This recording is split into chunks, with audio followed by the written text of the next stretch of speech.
Yohann Gillet, pour le groupe Rassemblement national. Oui, Monsieur le Président, Monsieur le rapporteur, chers collègues, aujourd'hui plus que jamais, la France doit faire face au racisme et, disons-le, à une recrudescence de l'antisémitisme d'un niveau inégalé. La haine et les agressions à l'égard des personnes de confession juive, notamment, connaissent une ampleur particulièrement préoccupante. L'année 2023 en a été le triste théâtre. L'idéologie du Hamas est sur notre sol et ces manifestations violentes et ignobles en sont une preuve glaçante. Plus de 1500 actes antisémites ont été commis en France, rien que sur la période allant du 7 octobre au 15 novembre 2023, au point que nous avons dû descendre dans la rue pour dire non à cet antisémitisme.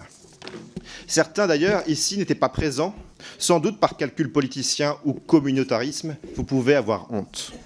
Pourtant, selon un sondage de l'IFOP du 28 septembre dernier, 9 étudiants de confession juive sur 10 déclaraient avoir été victimes d'au moins un acte antisémite. Ces derniers mois et ces derniers jours encore, nous avons vu des manifestations dites pro-palestiniennes appelant à la haine d'Israël et de l'Occident avoir lieu sur notre sol. Le sol de la République française, oui, c'est une véritable honte. Certains ici ont même de la sympathie pour cela. Et vous, dans la majorité présidentielle, vous faites quoi pour cela? Absolument rien. Vous n'êtes que dans le paraître et les Français le savent bien. En laissant se propager cette haine, vous la laissez se multiplier et ne défendez donc pas la sécurité des victimes de ce racisme que vous mettez en danger.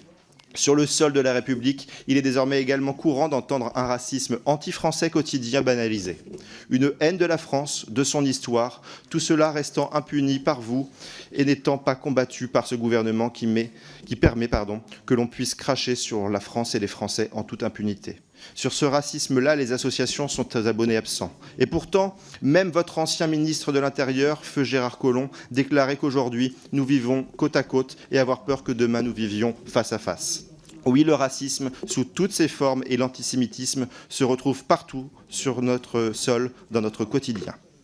Alors que certains ici ferment les yeux par communautarisme, par peur, par lâcheté ou par calcul politique sur ces sujets, nous pensons au Rassemblement national qu'il faut lutter avec acharnement contre tous ces fléaux. C'est une question de principe. Il faut aussi avoir le courage de dire qu'à force de faire entrer sur notre sol une immigration massive non maîtrisée et après avoir abandonné toute idée de politique d'assimilation, vous fabriquez le terreau du communautarisme et ce face-à-face qu'annonçait Gérard Collomb, qui ajoutait aussi que des quartiers entiers sont aux mains des islamistes radicaux. Il faut donc, de toutes nos forces, sans avoir la main qui tremble, sanctionner les auteurs, car il est inacceptable que dans certains quartiers, nos compatriotes ne puissent plus circuler sans avoir peur. Ces actes constituent une première étape de la rupture de notre pacte républicain. Mais force est de constater qu'une nouvelle fois, l'incapacité du gouvernement à assumer pleinement ses responsabilités et à tenir ses engagements est criante.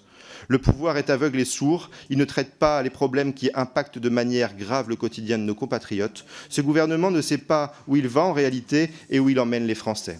En 2017, Emmanuel Macron prétendait servir les Français avec amour. 7 ans après, nos compatriotes sont privés de leur sécurité, de leur liberté d'aller et venir, de la sérénité qui leur est essentielle. Ils restreignent même d'eux-mêmes leur liberté par peur de ce qu'il pourrait leur arriver. La France est montrée du doigt dans le monde pour son laxisme et ce n'est pas cette loi médiocre et pas à la hauteur qui y changera quelque chose. Face à cette situation catastrophique, et sur le grave sujet qui nous intéresse aujourd'hui, la Macronie est encore une fois de plus dans l'affichage.